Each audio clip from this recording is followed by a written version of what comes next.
परिचय। क्या आप जानते हैं कि दुनिया की सबसे प्राचीन पर्वतमालाओं में से एक अरावली आज एक कानूनी परिभाषा के कारण खतरे में है?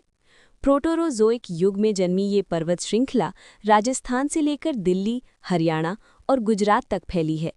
समय और प्रकृति की मार झेलते हुए आज इसकी ऊंचाई भले ही कम दिखती हो, लेकिन इसका भूगर्भीय और पारिस्थितिक महत्व हिमालय से भी पुराना है। नया कानूनी मोड़। हाल ही में एक बड़ा बदलाव आया है। पर्यावरण मंत्रालय की एक नई परिभाषा को सुप्रीम कोर्ट ने स्वीकार किया है। अब तकनीकी रूप से अरावली केवल उसे माना जाएगा जिसकी ऊंचाई स्थानीय धरातल से 100 मीटर या उससे अधिक है। चिंता का विषय ये है कि अरावली की लगभग 90% पहाड़ियां 100 मीटर से कम ऊंची हैं। इसका मतलब ये है कि अब ये पहाड़ियां तकनीकी रूप से अरावली के दायरे से बाहर हो गई हैं।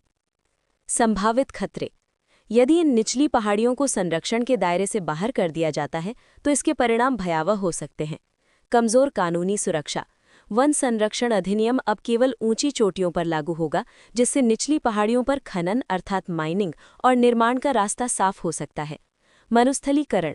ये पहाड़ियां थार रेगिस्तान की रेत को आगे बढ़ने से रोकती हैं। इनके हटने से दिल्ली एनसीआर और उत्तर पश्चिम भारत में धूल भरी आंधियां और मरुस्थल का विस्तार तेज हो जाएगा। जल संकट। अरावली की ये छोटी पहाड़ियां भूजल पुनर्भरण अर्थात ग्राउंड वाटर रिचार्ज और लूनी जैसी नदियों के जल स्तर को बनाए रखने में मदद करती हैं। इनके खत्म होने से पीने के पानी का गंभीर संकट पैदा होगा। प्रदूषण।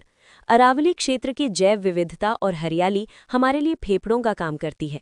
पहाड़ियां कटने से हवा में PM 2.5 कणों की मात्रा बढ़ेगी। निष्कर्ष। अरावली केवल पत्थर और मिट्टी का ढेर नहीं है, बल्कि ये पश्चिमी भारत की जीवन रेखा है।